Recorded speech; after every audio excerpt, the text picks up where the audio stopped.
Hello and welcome back to Project Rejectus. Today, we will be going over this world's version of coral reefs known as the Adcha reefs. Some of the animals in these reefs will be from the last episode, since they already are very well adapted for the reef's niches. From a previous episode, the Adcha, as time went on, proved to be extremely successful, becoming extremely abundant and widespread, becoming its own environment on the sea floor.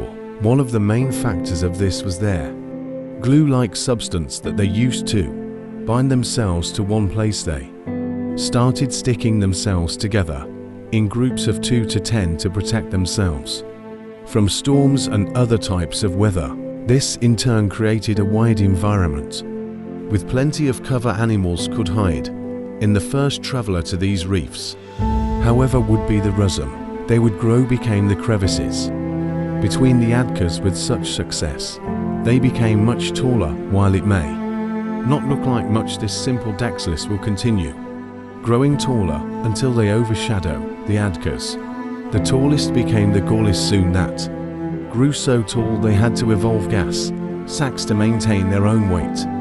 Much like Earth seaweed, they will grow rapidly into entire forests, but that is for another time. For now, we will return to the reefs. As the Dexlis grew, they attracted herbivores, to being the terraces from the open ocean, who didn't need much change, considering the Adchas could provide much of their protection. Only difference would be that some subspecies are more solitary.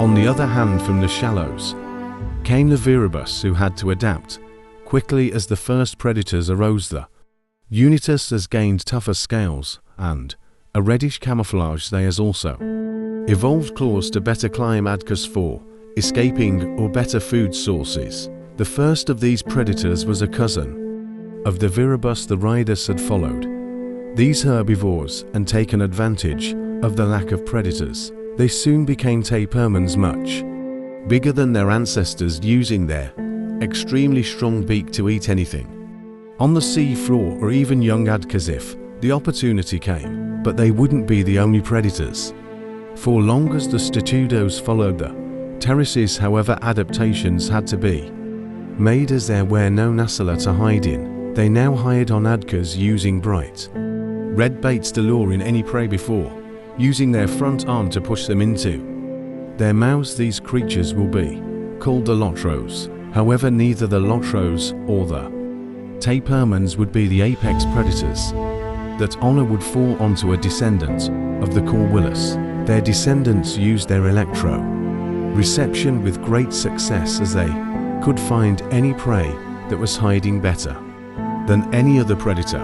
Their descendants became known as the Scoita. They ruling over the reefs with their eel-like bodies. They were faster and could skim through the many Adchas, along with their new spots to blend in better with the Adchas. They gained one more ability, venom resistance, putting an end to the peace the Vemlees were experiencing for millions of years. These weren't the only newcomers, as more from the shallows came, like the Motters, who thrived by their larger cousins, along with the Virilus, who acted as the natural clean-up crew, cleaning up any waste in the reefs they could find. However, for some this wasn't enough. While still acting as scavengers, some gained sharp fangs.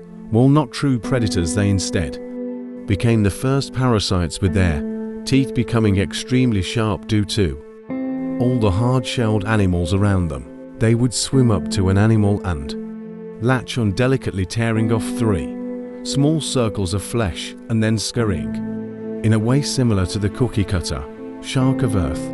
But that's it for today's episode. If you want to help out, the link is always in the description and comments. I will see you all again next time, when we will discuss the New Gaulis forests.